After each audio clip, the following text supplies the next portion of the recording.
کافی افسوس کے ساتھ کہنا پڑتا ہے کہ ان لوگوں نے جن لوگوں نے حدیثیں گڑھی ہے، ماہ رمضان کے تعلق سے بھی بہت ساری حدیثیں ان لوگوں نے گڑھ لی ہے، اور افسوس کی بات تو یہ ہے کہ وہ حدیثیں آج کل ہمارے درمیان کافی مشہور ہیں، لوگ اس پر عمل کرتے ہیں، اور مختلف جگہوں پر وہ حدیثیں ہمیں لکھی ہوئی نظر آتی ہے، یہاں تک کہ مسجدوں میں وہ حدیث ہمیں لکھی ہوئی نظر آتی ہے۔ اب میں چند حدیثیں جو موضوع اور روایات ہے اور ماہ رمضان کے تعلق سے ہمارے درمیان مشہور ہے، میں اس کا تذکرہ کرنا مناسب سمجھ رہا ہوں۔ ایک حدیث ہے جو ہمارے درمیان کافی مشہور ہے، اور یہ حدیث مسجدوں میں رجب کے مہینے میں اور شعبان کے مہینے میں ہمیں لٹکی ہوئی نظر آتی ہے، یعنی لوگ اسے لکھتے ہیں اور لٹکاتے ہیں تاکہ لوگ جب مسجدوں میں آئیں تو اس کو پڑھیں۔ شاید کہ آپ سمجھ گئے ہوں گے میں اس حدیث کا تذکرہ کرنے جا رہا ہوں۔ وہ حدیث ہے، علامہ حیثمی رحمہ اللہ نے اپنی کتاب مجموع الزوائد میں اس کا تذکرہ کیا ہے، جلد نمبر 3 صفحہ نمبر 140۔ اللہم بارک لنا فی رجب و شعبان وبلغنا رمضان۔ اس حدیث کا ترجمہ یہ ہے، اللہم بارک لنا فی رجب و شعبان، اے اللہ تو رجب اور شعبان میں برکت دے، وبلغنا رمضان، اور تو ہمیں رمضان کے مہینے تک پہنچا دے۔ اللہم بارک لنا فی رجب و شعبان وبلغنا رمضان۔ کیا ہم اور آپ نے غور کیا ہے کیا یہ حدیث صحیح ہے؟ یہ حدیث صحیح نہیں ہے، یہ حدیث موضوع ہے، یہ حدیث ضعیف ہے، یہ حدیث صحیح نہیں ہے، کیونکہ اس حدیث کے اندر ایک راوی ہے زائدہ۔ امام بخاری رحمہ اللہ نے اس کو منکر الحدیث کہا ہے۔ علامہ البانی رحمہ اللہ اپنی کتاب ضعیف الجامع میں اس حدیث کو نقل کیا ہے، اور انہوں نے کہا کہ یہ حدیث ضعیف ہے۔ ضعیف الجامع حدیث نمبر 4395۔ علامہ البانی رحمہ اللہ نے کہا کہ یہ حدیث ضعیف ہے۔ اب میں دوسری حدیث آپ کے سامنے بیان کر رہا ہوں اور آپ کے سامنے رکھ رہا ہوں، جو حدیث کافی مشہور ہے، اور وہی حدیث ہے جس کی بنیاد پر لوگ، جبکہ وہ حدیث ضعیف ہے، لوگ رمضان کے مہینے میں شاید کہ زکوٰۃ ادا کرتے ہیں، جبکہ ان کے زکوٰۃ کا وقت پہلے ہی ہو چکا ہوتا ہے، لیکن وہ روکے رکھتے ہیں تاکہ رمضان کے مہینے میں ادا کریں گے، تاکہ ان کو زیادہ ثواب ملے۔ شاید کہ آپ وہاں تک پہنچ گئے ہیں۔ ہم اور آپ اچھے طریقے سے جانتے ہیں اس حدیث کے سلسلے میں، جس حدیث کا میں تذکرہ کرنے جا رہا ہوں، کہ اس مہینے میں اگر کوئی آدمی کوئی نفل کام کرتا ہے تو اس کا ثواب فرض کے برابر ملتا ہے، اور اگر کوئی فرض کام کرتا ہے تو اس کا ثواب 70 فرض کے برابر ملتا ہے۔ میں اسی حدیث کا تذکرہ کرنے جا رہا ہوں جس کے بارے میں یہ مشہور ہے کہ اس کا پہلا عشرہ رحمت کا، دوسرا عشرہ مغفرت کا، اور آخری عشرہ جہنم سے آزادی کا ہے۔ یہ حدیث ہمارے درمیان کافی مشہور ہے۔ یہ حدیث حدیث سلمان کے نام سے مشہور ہے۔ بہقی رحمہ اللہ نے اپنی کتاب شعب الایمان میں انہوں نے نقل کیا ہے۔ یہ حدیث سند اور متن دونوں اعتبار سے ضعیف ہے۔ وہ حدیث کیا ہے؟ یا ایھا الناس، اے لوگو، قد اظلکم شہر عظیم مبارک، اے لوگو، تمہارے اوپر ایک عظیم اور مبارک مہینے نے سایہ فگن کیا ہے۔ شہر وفیہ لیلۃ خیر من الف شہر، یہ وہ مہینہ ہے ایک رات 1000 مہینے کی عادت سے بہتر ہے۔ شہر جعل اللہ صیامہ فریضۃ وقیام لیلہ تطوعا، یہ وہ مہینہ ہے کہ اللہ نے اس کے روزے فرض کیے ہیں اور اس کے رات کا قیام نفل قرار دیا ہے۔ من تقرب فیہ بخصلۃ من الخیر کان کمن ادی فریضۃ فیما سواہ، جس آدمی نے ایک نفل کام کیا گویا کہ اس نے فرض کے برابر کام کیا۔ ومن ادی فریضۃ، اور جس نے ایک فرض کو ادا کیا، کان کمن ادی 70 فریضۃ فیما سواہ، تو گویا کہ اس آدمی نے 70 فرض کے برابر کام کیا۔ نبی صلی اللہ علیہ وسلم نے کہا، جیسا کہ اس حدیث کے اندر آیا، وَهُوَ شَهْرٌ أَوَّلُهُ رَحْمَةٌ، یہ وہ مہینہ ہے جس کا پہلا عشرہ، پہلا 10 دن رحمت کا ہے۔ وَوَسَطُهُ مَغْفِرَةٌ، اور بیچ والا عشرہ مغفرت کا ہے، بخشش کا ہے۔ وَآخِرُهُ عِتْقٌ مِّنَ النَّارِ، اور آخری عشرہ جہنم سے آزادی کا ہے۔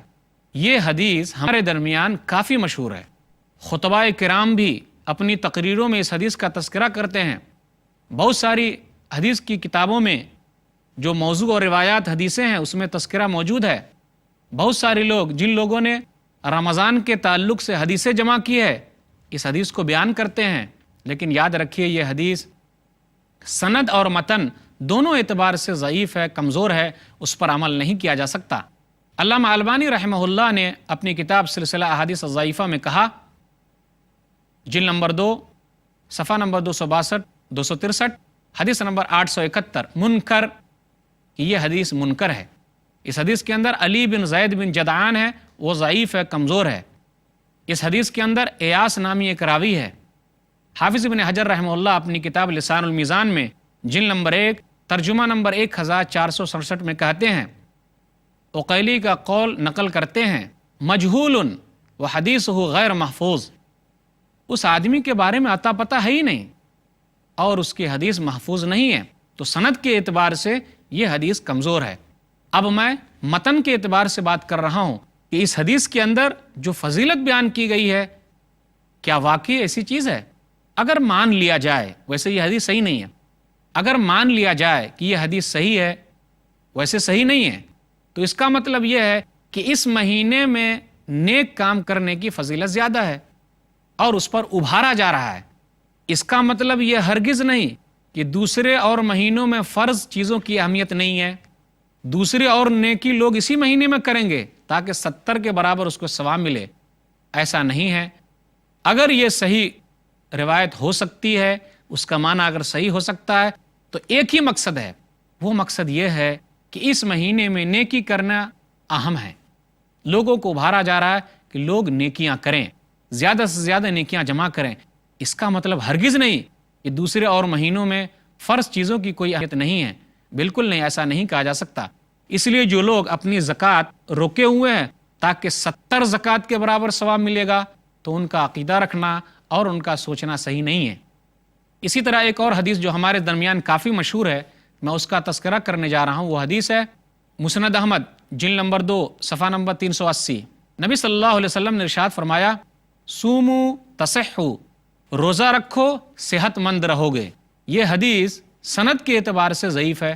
علامہ البانی رحمہ اللہ نے اپنی کتاب سلسلہ احادیث الضعیفہ میں کہا، جلد نمبر 1 صفحہ نمبر 420 حدیث نمبر 253 ضعیف، یہ حدیث کمزور ہے، صحیح نہیں ہے، اس حدیث پر عمل نہیں ہو سکتا۔ اب آئیے اس حدیث کے معنی پر غور کرتے ہیں۔ روزہ رکھو صحت مند رہو گے۔ یاد رکھیے، ہم مسلمان اللہ کے حکم پر روزہ رکھتے ہیں، اللہ کے حکم کی بجا آوری کے لیے روزہ رکھتے ہیں، اپنی صحت کی وجہ سے روزہ نہیں رکھتے، یہ ہماری نیت نہیں ہے۔ ہاں، میں یہ مانتا ہوں کہ روزہ رکھنے کا فائدہ اپنے جسم کو بھی ہوتا ہے، معدے کے لیے فائدہ ہے، ہاضمہ درست رہتا ہے، جگر کے لیے فائدہ ہے، چربی کو پگھلانے کے لیے فائدہ ہے، اور ہم اور آپ اچھی طریقے سے جانتے ہیں کہ موٹاپے کے لیے بھی فائدہ ہے۔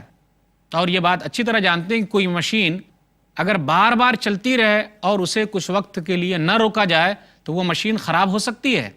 اسی طریقے سے معدہ یہ ہماری ایک مشین ہے، ہمارے پیٹ کے اندر کا جو مادہ ہے وہ ایک مشین ہے، اس کو رمضان میں دن میں ہم مہلت دیتے ہیں تاکہ وہ نئے طریقے سے کام کرنا شروع کر دے، تو اس کا جسمانی فائدہ تو ہے، لیکن ہم مسلمان اس لیے روزہ نہیں رکھتے کہ اس کا جسمانی فائدہ ہے، اس لیے روزہ رکھتے ہیں کہ یہ اللہ کا حکم ہے۔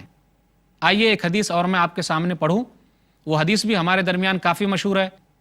لِكُلِّ شَيْءٍ زَكَاةٌ وَزَكَاةُ الْجَسَدِ الصَّوْمُ، سنن ابن ماجہ کتاب الصیام کتاب نمبر 7 باب نمبر 44 حدیث نمبر 1745۔ ہر چیز کی زکوٰۃ ہے، نبی صلی اللہ علیہ وسلم نے کہا ہر چیز کی زکوٰۃ ہے اور جسم کی زکوٰۃ روزہ ہے، لیکن یہ حدیث صحیح نہیں ہے۔ لیکن ہمارے درمیان یہ حدیث کافی مشہور ہے، علماء کرام بیان کرتے ہیں، تقریروں میں خطبہ کرام بیان کرتے ہیں کہ ہر چیز کی زکوٰۃ ہے اور جسم کی زکوٰۃ روزہ ہے۔ یہ حدیث صحیح کیوں نہیں ہے؟ حافظ ابن حجر رحمہ اللہ اپنی کتاب تقریب التہذیب میں ترجمہ نمبر 7015 میں کہتے ہیں کہ اس حدیث کے اندر ایک راوی ہے موسیٰ بن عبیدہ، موسیٰ بن عبیدہ ایک راوی ہے ضعیف، وہ راوی کمزور ہے، اس لیے اس حدیث پر عمل نہیں ہو سکتا۔ اس حدیث کو ہم روزے کی فضیلت میں بیان نہیں کر سکتے، بہت سارے لوگ بیان کرتے ہیں، انہیں بیان نہیں کرنا چاہیے۔ علامہ البانی رحمہ اللہ اپنی کتاب سلسلہ احادیث الضعیفہ جلد نمبر 3 حدیث نمبر 1329 میں کہتے ہیں ضعیف، یہ حدیث کمزور ہے، ضعیف حدیث ہے، صحیح حدیث نہیں ہے، اس پر عمل نہیں ہو سکتا۔ ہمارے درمیان ایک حدیث اور بھی مشہور ہے، اور وہ زیادہ مشہور ہے، لوگ رمضان کی فضیلت میں لوگوں کو ابھارنے کے لیے اس حدیث کا سہارا لیتے ہیں۔ علامہ طبرانی رحمہ اللہ نے اپنی کتاب المعجم الاوسط میں اس حدیث کو نقل کیا ہے، ان الجنت لتزخرف لرمضان، کہ جنت کو رمضان کے لیے تیار کیا جا رہا ہے، من راس الحول الی الحول، سال کے شروع ہی سے سال بھر تک جنت کو رمضان کے لیے تیار کیا جا رہا ہے۔ فَإِذَا كَانَ أَوَّلُ لَيْلَةٍ مِّن رَمَضَان حَبَّتْ رِيحٌ، اور جب رمضان کی پہلی رات آتی ہے، حَبَّتْ رِيحٌ مِّن تحت العرش، تو عرش کے نیچے سے ہوا چلتی ہے، فَصَفَقَتْ وَرَقُ الْجَنَّةِ عَنِ الْحُورِ الْعِينِ، اور جنت کے پتے جو ہے وہ حور عین سے ٹکراتے ہیں، فَقُلْنَا، تو وہ حور عین کہتی ہیں، جو اللہ تعالیٰ نے نیک لوگوں کے لیے رکھی ہیں، وہ عورتیں کہتی ہیں، اے ہمارے رب، تو ہمارے لیے اپنے بندوں میں سے شوہر کا انتظام کر دے، تاکہ ان سے مل کر ہماری آنکھیں ٹھنڈی ہو جائیں اور ہم سے مل کر ان کی آنکھیں ٹھنڈی ہو جائیں۔ یہ حدیث صحیح نہیں ہے۔ لوگ رمضان کی فضیلت میں یہ حدیث بیان کرتے ہیں، کیونکہ اس حدیث کے اندر ایک راوی ہے ولید بن ولید قلانسی، جو صحیح نہیں ہے، شدید کمزور ہے۔ علامہ البانی رحمہ اللہ نے اس حدیث کے بارے میں کہا، ان الجنت لتزخرف لرمضان، اپنی کتاب سلسلہ احادیث الضعیفہ میں جلد نمبر 3 حدیث نمبر 1325 منکر، کہ یہ حدیث منکر ہے، اس لیے اس حدیث پر عمل نہیں کیا جا سکتا۔ اسی طرح ایک اور اہم حدیث جو ہمارے درمیان کافی مشہور ہے، بلکہ میں یہ کہوں کہ سب سے زیادہ مشہور ہے تو بیجا نہ ہوگا، لیکن وہ حدیث بھی سند کے اعتبار سے صحیح نہیں ہے۔ جی ہاں، میں افطاری کے وقت کی دعا کی بات کرنے لگا ہوں۔ وہ حدیث ہے سنن ابی داؤد کتاب الصیام کتاب نمبر 14 حدیث نمبر 2358، اللہم لک صمت وعلی رزقک افطرت، کہ اللہ میں نے تیرے لیے روزہ رکھا اور تیرے رزق پر میں افطار کر رہا ہوں۔ یہ حدیث ہمارے درمیان کافی مشہور ہے، بلکہ سب سے زیادہ مشہور ہے، لیکن آپ یقین مانیے کہ یہ حدیث سند کے اعتبار سے صحیح نہیں ہے۔ علامہ البانی رحمہ اللہ نے اس حدیث کو جب سنن ابی داؤد کی تحقیق کی تو ضعیف لکھا ہے۔ آخر ضعیف کیوں ہیں، کمزور کیوں ہیں، اس پر عمل کیوں نہیں ہو سکتا؟ کیونکہ اس کے اندر ایک راوی ہے معاذ بن زہرہ۔ حافظ ابن حجر رحمہ اللہ کہتے ہیں تقریب التہذیب میں ترجمہ نمبر 6754، مقبول، یہ آدمی مقبول ہے، من الثالثہ، تیسرے طبقے میں سے ہے، ارسل حدیثا فوہم من ذکرہ فی الصحابہ، اس لیے یہ حدیث کمزور ہے، ضعیف ہے۔ افطاری کے وقت یہ دعا نہیں پڑھ سکتے، اللہم لک صمت ورزقک افطرت۔ اس کے مقابلے میں ایک صحیح حدیث ہے، آدمی بسم اللہ کر کے افطار کرے اور وہ دعا پڑھے۔ سنن ابی داؤد کتاب الصیام کتاب نمبر 14، ذہب الظمأ وابتلت العروق وثبت الاجر انشاء اللہ، پیاس بجھ گئی، رگیں تر ہو گئی، اللہ کے پاس انشاءاللہ اجر پکا ہو گیا، ثواب پکا ہو گیا۔ تو جب صحیح حدیث موجود ہے تو ہم ضعیف حدیث پر عمل کیوں کرتے ہیں؟ اور ایک حدیث جو میں بیان کر رہا ہوں کہ اس کا تو عطا پتہ ہے ہی نہیں کہ وہ حدیث ہے کہ نہیں، جیسے لوگ پڑھتے ہیں اللہم لک صمت وبک آمنت وعلیک توکلت وعلی رزقک افطرت برحمتک یا ارحم الراحمین، یہ تو ضعیف حدیث بھی نہیں ہے، کیا معلوم کہاں سے لوگوں نے ذکر کر لیا ہے اور اپنی طرف سے لوگوں نے اسلام کے اندر داخل کر لیا ہے۔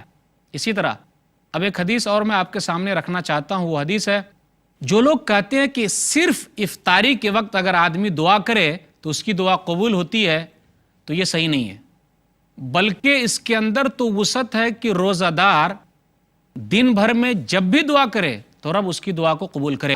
ایک حدیث ہے جو لوگ بیان کرتے ہیں، سنن ترمذی کتاب الدعوات کتاب نمبر 45 حدیث نمبر 3598، جس وقت آدمی افطاری کرے اس وقت دعا کرے تو وہ دعا رد نہیں ہوگی، لیکن یہ حدیث صحیح نہیں ہے۔ یہ حدیث ضعیف ہے۔ علامہ البانی رحمہ اللہ نے سلسلہ حدیث ضعیفہ میں کہا حدیث نمبر 1385 ضعیف، یہ حدیث ضعیف ہے۔ اس کے مقابلے میں ایک حدیث صحیح ہے، اور اس حدیث کے اندر وسعت ہے کہ ہمارے لیے ہے ہم دن بھر میں جب بھی دعا کریں روزہ دار کی دعا اللہ قبول فرماتا ہے۔ صحیح ابن حبان کتاب الصوم کتاب نمبر 12 حدیث نمبر 3428، 3 آدمی کی دعا کبھی رد نہیں ہوتی۔ روزہ دار کی دعا اس وقت تک جب تک وہ افطار نہ کر لے۔ تو دیکھا آپ نے کتنی بڑی فضیلت ہے کہ جب تک افطار نہ کر لے وہ روزے کی حالت میں جب بھی دعا مانگے اللہ دعا قبول کرے گا۔ والامام العادل، اور انصاف پسند امام کی دعا، ودعوت المظلوم، اور مظلوم کی دعا اللہ قبول فرماتا ہے۔ اسی طرح ایک اور حدیث ہے جو ہمارے درمیان کافی مشہور ہے، طبرانی الکبیر کے اندر جلد نمبر 1 حدیث نمبر 617، اذا کان یوم الفطر وقفت الملائکۃ علی ابواب الطرق، جب عید کا دن آتا ہے تو فرشتے روڈوں پر کھڑے ہو جاتے ہیں اور لوگوں سے کہتے ہیں آؤ جلدی آؤ نماز کے لیے۔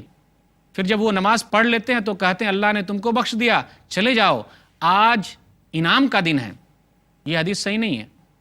اس حدیث کے اندر جابر جعفی متروک ہے، اس حدیث کے اندر عمرو بن شمر رافضی خبیث ہے، اس حدیث کے اندر ابو زبیر ایک راوی ہے، اس کی وجہ سے بھی یہ حدیث ضعیف ہے، تو اس حدیث پر عمل نہیں کیا جا سکتا۔ تو یاد رکھیے جو چیز نبی صلی اللہ علیہ وسلم سے ثابت نہیں ہے اس دین میں داخل کریں گے وہ چیز مردود ہے، قبول نہیں کی جائے گی۔ صحیح مسلم کتاب الاقضیہ کتاب نمبر 30 باب نمبر 8 حدیث نمبر 1718، من احدث فی امرنا ھذا ما لیس منہ فہو رد، جس نے ہمارے اس دین کوئی چیز ایجاد کی اور وہ چیز نہیں ہے تو وہ چیز مردود ہے۔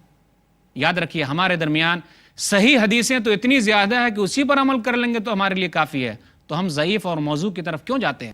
اللہ تعالیٰ سے دعا ہے کہ اللہ تعالیٰ ہم لوگوں کو صحیح احادیث پر عمل کرنے کی توفیق دے، آمین۔ وآخر دعوانا الحمدللہ رب العالمین، وصلی اللہ علی نبینا محمد وآلہ وصحبہ اجمعین، والسلام علیکم ورحمۃ اللہ وبرکاتہ۔